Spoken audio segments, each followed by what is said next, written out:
Story. Let's discuss this with Leanne Thorndike from the charity Bead and Sarah Young as well, who's suffered from anorexia. Morning to you both. Thanks very much for joining us. Sarah, thanks for coming to talk to us, especially because I know it's a tough thing to talk about. When did it start for you? When I was 13. Right, and why? Any particular reason why? It wasn't really there wasn't really a big trigger. It was kind of a collection of small things that just kind of added up together. One of the main things was that I kind of felt quite average. Logically, I know I am talented in a few areas, but I just didn't feel like I was good enough. And when I started losing weight, I felt really good at it, and it continued from there.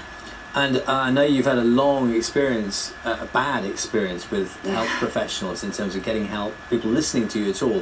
What was the worst in amongst, what I know it's a litany of people not helping you, but what's been the lowest point? Well, I had the most recent experience I had to wait 8 months for any kind of treatment, and at the end of that I was only offered 6 sessions of 1 hour. So just take us back. So you, who have you gone to see? You've gone to see a GP? Is it to get this? And your GP has said no help for 8 months?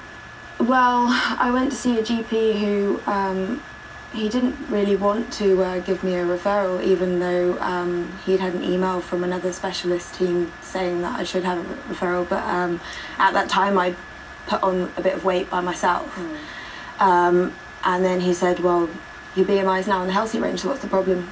And but I eventually persuaded him to actually put me on the referral list, and I didn't hear anything for 7 months.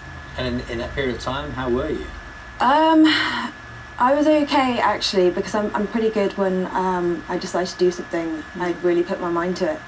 But I think I'm quite a bit of an anomaly. Like most people probably would have relapsed within that time. And I did struggle when in that 7 months, and I do wish that I had someone to kind of fall back on.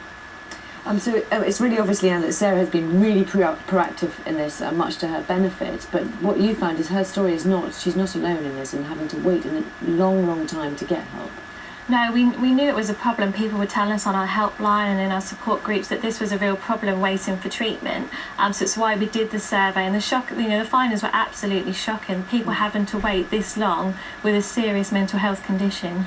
Would you put it down to there not being enough facilities available, that it's hard to find people to help people who have got these kind of problems, or is it to do with the fact that the situation that was being described by Sarah, the GPs apparently not sort of taking it terribly seriously?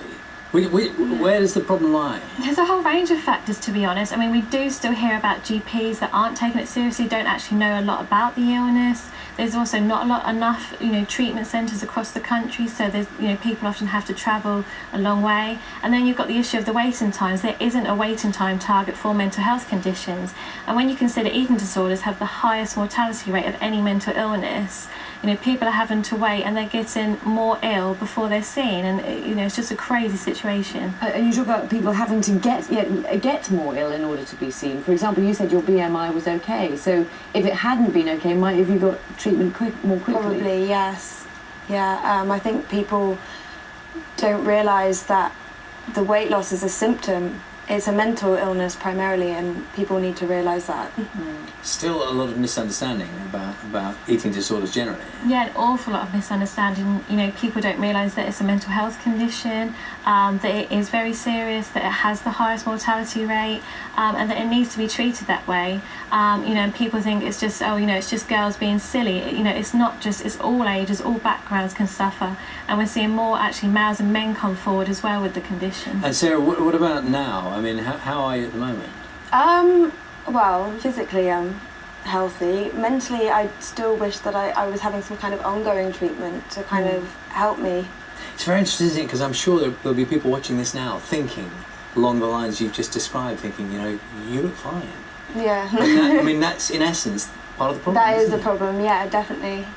What would your advice be to other people who are in your position? What would you say to them? Because you've really pushed for the help, haven't you? That's what you've got to do. Is your first experience may not be a positive one, and that puts a lot of people off. But you've just got to not be put off. You've got to just keep pushing to get that help, and eventually you should get somewhere. Hopefully.